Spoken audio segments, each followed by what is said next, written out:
Okay, hello everyone and welcome to this Conquer Finance video where we're going to be talking about cash, specifically the problem with cash. But before we do this, I want to spend a couple of minutes just talking a little bit more generally about savings and investments. And I want to begin by asking a fairly simple question, which is whenever we're thinking about saving money, investing for the future, what objectives should we have in mind? So in order to answer this, I'm going to turn to a new slide. I'm just going to jot down a couple of things that I think are important, and you're going to have to forgive my handwriting here, but I will do my best. So perhaps the first objective we should keep in mind is whenever we're saving money, at the very least, what we'd like to be able to do is to protect its value. This seems like a very reasonable, modest objective to have. If we're saving money, then we don't want to lose money. At the very least, whatever we save today, we would hope it's still there when we come to need it in the future. Makes sense. But perhaps we might want to be a little bit more ambitious. And with this in mind, maybe a second objective we could have is to actually grow our investment over time. Okay? Now these two things are clearly related. If we're able to grow our investment in time, then implicitly we should have also protected its value. So you can think of these two things as being related. However, they are slightly different, and perhaps I'll use this moment to make a slightly simplistic assumption, which is to say that maybe we can think of the first objective as being more of a short-term objective, in that any money we're saving specifically for the short term, whether that's for any specific purchase that we may anticipate we're going to have to make in a short time period, or even if it's just simply saving cash because we might have some emergency expenses that we need to cover. Both of these situations are situations where any money we've saved we would like to be protected. We don't want to come to access those savings and find that we've lost money.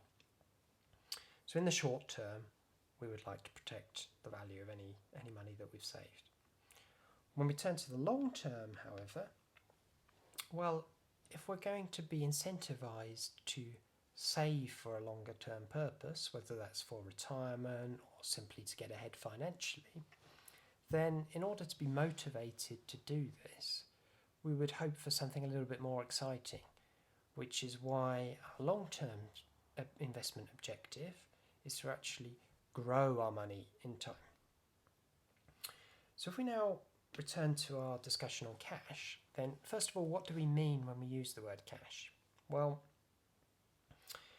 the first things that probably come to mind when you think about cash are things like the tangible aspect of cash, which is, the notes and coins that you might have in your wallet, shoved in a pocket somewhere, or even stashed in a jar somewhere at home. And of course, these are all examples of cash. But when we talk about cash in an investment perspective, or from an investment perspective, what we really mean is any money that we have deposited at a bank, whether that's in a current account where your salary gets paid in and any bills come out of, or even in an easy access savings account. These are all examples of cash, and it's really what we mean when we talk about cash in the investment sense. Essentially any money we've got saved in a bank. Now with that in mind, how does cash actually perform when we compare it against our two investment objectives? Well, on the face of it, it does a pretty good job. We know that any money we are going to deposit in a bank should still be there when we come to need it in the future. So its value is protected. On the other hand, Usually a bank will pay some positive rate of interest, albeit at the moment that is likely to be small, but potentially still positive. So over time, money will accumulate. We will be growing our money, albeit at some small rate. So you might be thinking at this point, well, what's the problem with cash? Well, there's one thing that we've not yet spoken about, the elephant in the room, if you like, which is we know that the cost of goods and services will typically increase in time. The measure of how quickly these goods, the cost of these goods and services are increasing in time is what's known as inflation.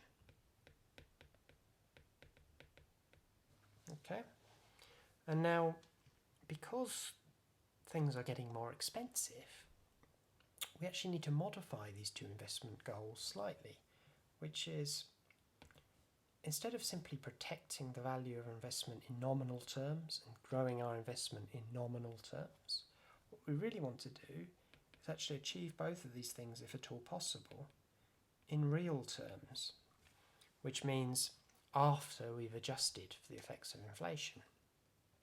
So now our short-term investment objective becomes any money that we have saved, we want to be earning a rate of interest that covers the increase in the cost of goods and services, so that what we've saved today buys a certain amount of goods and services.